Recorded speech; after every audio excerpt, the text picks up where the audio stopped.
Now sometimes you might have to find out whether a given polynomial is a factor of another polynomial. Okay, in that case, what do? So let's say you have polynomial 1 and you have polynomial 2. You're asked to find out whether polynomial 1 is a factor of P2. Now, one thing we know about factors is that, if this number or this polynomial is a factor of this, then when we divide P2 by P1, right, the remainder should be 0, right?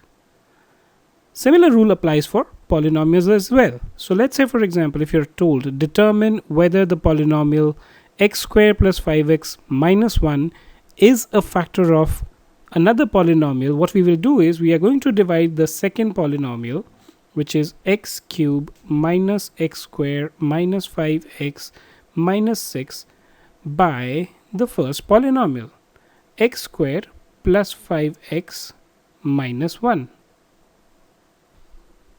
Right? When we multiply x squared by x, we will get x cubed, and that is what we want. So x times x squared gives me x cubed, then x into 5x gives me plus 5x squared, x into minus 1 gives me minus x.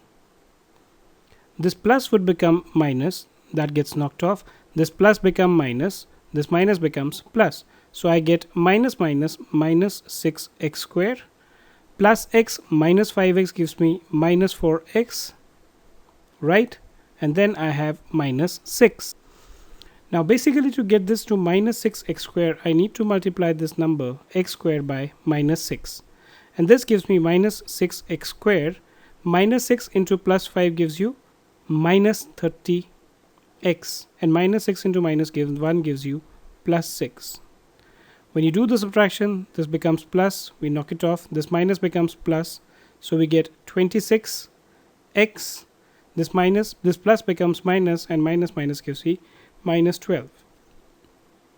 Now what we note is that the degree of the remainder, okay, which is 26x, so the degree of x is actually lower than x squared, and hence we cannot move forward with the further division. But what we also notice is that this has happened before the remainder became 0, which means that x squared plus 5x minus 1 cannot be a factor of x cubed minus x squared minus 5x minus 6. This is because had it been that it was a factor, we would have got a remainder of 0, which hasn't happened, right?